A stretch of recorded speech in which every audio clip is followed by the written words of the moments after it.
অবশেষে শুরু হয়ে গেছে ই স্পোর্টস ওয়ার্ল্ড কাপে বাংলাদেশের যাত্রা, স্টার্টিং উইথ রেড হকস।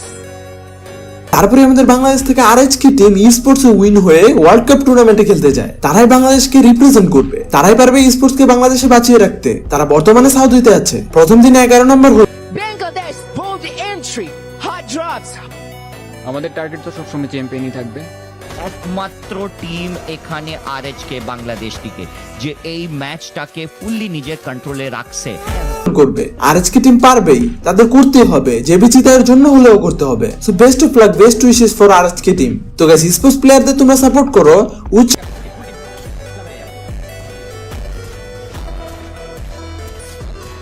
তৈরি করো। মনে রাখতে হবে, গেম বাঁচিয়ে রাখতে হলে, ফ্রি ফায়ার বাঁচিয়ে রাখতে হলে, ইমোশন বাঁচিয়ে রাখতে হলে ই স্পোর্টস প্লেয়ারদের বাঁচিয়ে রাখতে হবে, তাদের সাপোর্ট দিতে হবে। তো যাই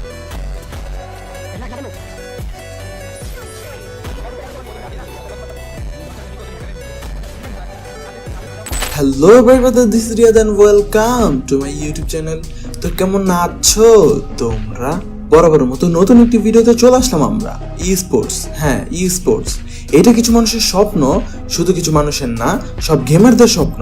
ফেয়ার গেম প্লে করা প্রতিটা প্লেয়ার চায় সে তার ক্যারিয়ারে স্পোর্টস প্লেয়ার হিসেবে করতে চায়। তবে বাংলাদেশ থেকে একটা সময় ছিল ই স্পোর্টস এর উপর কালো ধোঁয়া নেমে আসছিল, কারণ বিগত সরকারের সময় free fire, PUBG game Bangladesh থেকে ব্যান করে দেওয়া হয়। কিন্তু তারপরও স্পোর্টস প্লেয়াররা থেমে থাকে নাই। এই ব্যান্ড অবস্থায় 2024 সালে আয়োজিত এক স্পোর্টস টুর্নামেন্ট আয়োজন করেছিল, অনেক রিস্ক নিয়ে একটা কমিউনিটি সেন্টার বুক করে সেখানে আয়োজন করা হয়েছিল। কিন্তু সেখানেও নেমে আসছে হতাশা। সেই স্পোর্টস প্লেয়ারদের সেখান থেকে পুলিশ ধরে নিয়ে যায়, টুর্নামেন্টে বাধা দেয়, আরো কত কিছু।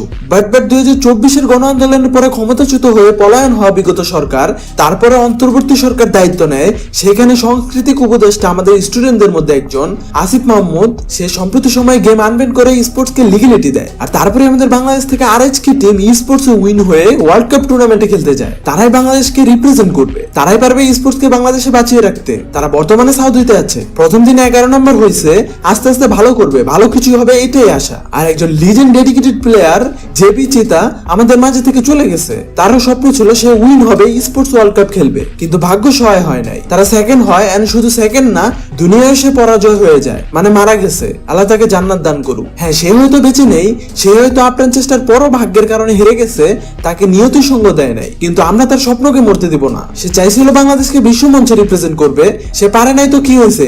আরএইচকে টিম তার স্বপ্ন পূরণ করবে, আরএইচকে টিম পারবেই, তাদের করতে হবে, যে বিচিতার জন্য হলেও করতে হবে। So best of luck, best wishes for RHK team. তো গাইস, স্পোর্টস প্লেয়ারদের তোমরা সাপোর্ট করো, উৎসাহ দাও। তোমরা যারা গেমার আছো তোমরাও ই স্পোর্টসে যাও, নিজেকে ই স্পোর্টস প্লেয়ার হিসেবে তৈরি করো।